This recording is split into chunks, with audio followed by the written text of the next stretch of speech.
नमस्ते दोस्तों, आज मैं एक नाच का गीत सुनाने जा रही हूँ। पसंद आए तो लाइक करना, सब्सक्राइब करना, शेयर करना।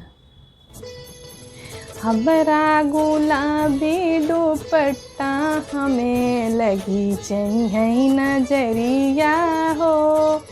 हमरा गुलाबी दुपट्टा हमें लगी चाहिए नजरिया हो।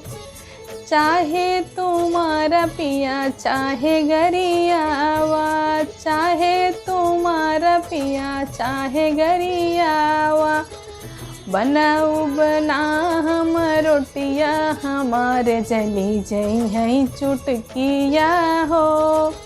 हमरा गुलाबी दुपट्टा हमें लगी जई है नजरिया हो।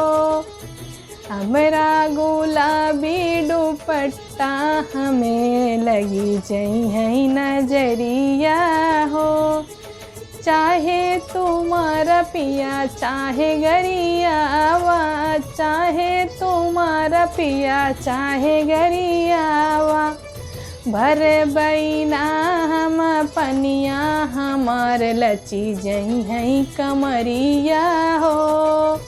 भर बैना हम पनिया हमार लची जई है कमरिया हो। हमरा गुलाबी दुपट्टा हमें लगी जई है नजरिया हो।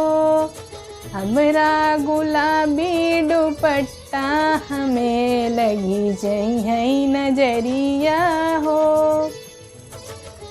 चाहे तुम्हारा पिया चाहे गरियावा, चाहे तुम्हारा पिया चाहे गरियावा, मर बैना हम झड़ुइया हमारे घिसी जई है चुनरिया हो। मर बैना हम झड़ुइया हमारे घिसी जई है चुनरिया हो। हमरा गुलाबी दुपट्टा हमें लगी जई है नजरिया हो। हमरा गुलाबी दुपट्टा हमें लगी जई है नजरिया हो।